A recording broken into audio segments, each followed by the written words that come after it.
Hello and welcome to the Great North Gardener. Here you can find help in starting and creating a garden for your home. This is a how-to guide for simple, cheap microclimates to save warm weather crops from sudden overnight temperature drops. Here in the north, our frost-free window is squeezed between May and October, so we're obsessed with cheating the calendar. You've nurtured tomatoes, babied peppers, then bam, the forecast drops the F word, frost. But what if we could stretch the season with clever, low-cost tricks? Microclimate sounds scientific, but it's just a toasty little pocket for plants. Trap daytime warmth, shield from wind, and you push harvests into November. Right then, let's get started and show autumn who's boss. Right, let's talk about your first and easiest line of defense against the cold, horticultural fleece. For any gardener, especially those of us in cooler climes, this stuff is an absolute godsend. It's incredibly lightweight, sold by the roll, and genuinely cheap as chips. You can find it in different grades, but a standard 17 or 30 gram per square meter fleece is perfect for frost protection. The beauty of it is that it's permeable, meaning light, air and water can all pass through, so your plants can continue to breathe and get a drink even while they're tucked in. The magic is all in the air gap. The fleece traps a layer of air between itself and the ground. Throughout the day, the soil soaks up the sun's warmth, and at night, it radiates that heat back out. This trapped layer of air holds onto that warmth, acting like a duvet for your veg patch. It can raise the temperature underneath by a crucial few degrees, which is often the difference between life and death for a tender plant on a frosty night. And crucially, that little gap stops frost from settling directly on the leaves. Frost is just frozen dew, and when those ice crystals form on a leaf's surface, they can rupture the plant's cells, causing that familiar blackened, mushy damage. By keeping the frost physically off the foliage, you prevent that damage entirely. Now for tough customers like kale or winter lettuces, you can drape it straight over the top. They're robust enough to handle it. But for anything more delicate, using hoops or canes is much better. This ensures the material doesn't weigh down on the leaves, especially when it gets wet with rain or morning dew, which can crush the plant or cause fungal issues from poor air circulation. For individual plants, cloches are brilliant, and the best ones are basically free. Don't throw away your plastic bottles.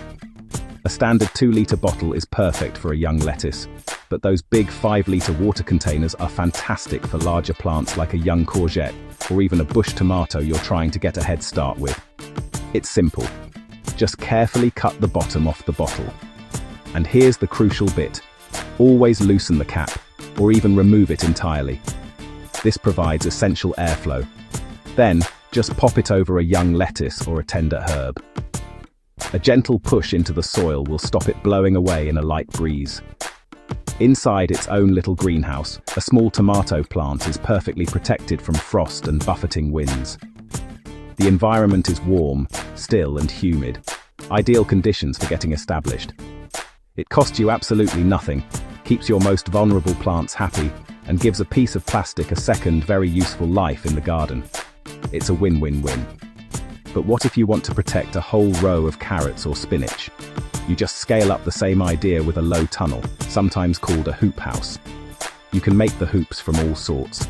Sturdy wire, flexible hazel or willow wands from winter pruning, or my personal favorite, blue water pipe. It's cheap, durable, and creates a perfect arch. Then, drape over your fleece for simple frost protection. Or, if you want to create a much warmer microclimate to really push growth, use clear polythene. This will give you a significant heat boost, acting like a mini polytunnel. Whatever you use, make sure you weigh the edges down properly with bricks, stones, or a good helping of soil.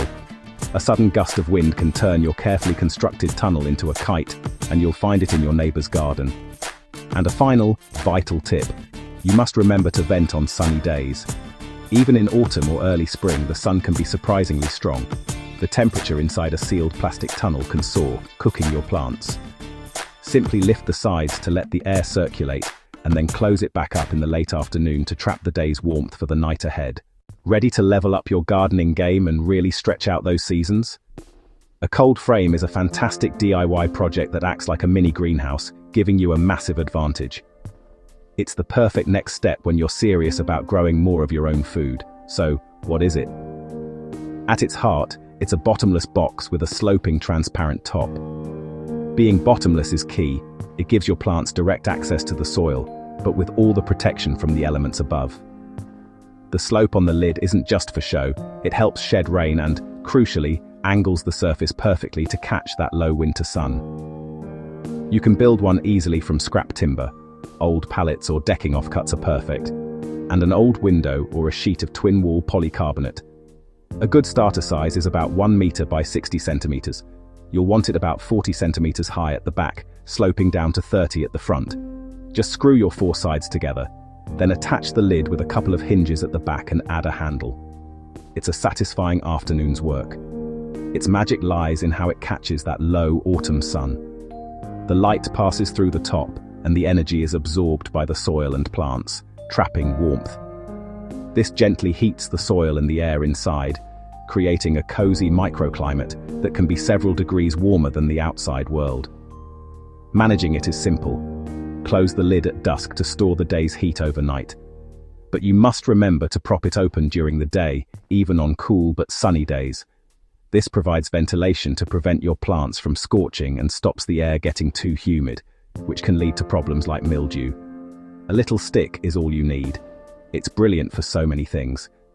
You can use it to protect tender potted plants over winter, as a halfway house for hardening off seedlings in spring, or for growing delicious winter salads like lettuce, rocket and spinach right through the coldest months. But what if you're growing longer rows of veg, like carrots, beans, or brassicas? That's when you need to step up to bigger tunnels, or what we call polytunnels. These are the real game changers for extending your harvest. You can buy a complete kit, or you can DIY one with electrical conduit for hoops and a roll of proper UV-stable polythene. Don't be tempted by cheap plastic sheeting. It'll break down in the sun within a single season. Proper horticultural plastic will last you years. With a walk-in tunnel, you can genuinely extend your growing season by months. Imagine harvesting fresh salad in the middle of winter with snow on the ground outside. You can be picking tomatoes in May and still be harvesting kale in February. It completely transforms what's possible in a home garden. It might look like a big job, but for most domestic-sized tunnels, it's a weekend build with an absolutely enormous payoff that you'll benefit from for years to come. Now, for a bit of clever thinking, my mate Albert built a lean-to cold frame right up against a south-facing brick wall. It was absolute genius. That brick wall acts like a massive storage heater. It soaks up the sun's heat all day long, and then, as the temperature drops overnight, it slowly radiates that warmth back into the cold frame. It's a passive heating system, powered by nature. The result? He was still picking fresh, ripe chilies in late October, long after everyone else's plants had given up. It just shows what a difference a bit of thermal mass can make. So whether it's a simple cold frame or a full-size polytunnel, think carefully about placement. Maximize that sun, use existing structures for shelter and heat, and you'll give your garden the edge it needs to thrive for longer. Now, let's work with nature, not against it. We can create pockets of warmth using a principle called thermal mass. It sounds a bit scientific, but it's beautifully simple. Certain materials are brilliant at soaking up the sun's heat during the day and then slowly releasing it back into the garden as the temperature drops overnight. Think of them as your garden's personal hot water bottles. Stones, bricks, and even old paving slabs are perfect for this. The key is placement. For your most tender, sun-loving plants like tomatoes and peppers, arrange these materials on the north side of the plant. This way, they won't cast a shadow, and they'll reflect sunlight and warmth back onto the plant during the day. At night, they radiate that stored heat, creating a gentle, warmer microclimate that can make all the difference. For an extra boost, you can even paint them a dark color to absorb even more solar energy. Another fantastic trick is using water. Water holds heat incredibly well. Grab some old plastic milk jugs or bottles, paint them black, and fill them with water. Place these around the base of your plants. During the day, the sun heats the dark containers, and at night, they act like little radiators, slowly releasing warmth right where it's needed most, around the root zone. Next up, insulation. Just as you'd wear a jumper, your soil needs a blanket. Mulching thickly is one of the best things you can do.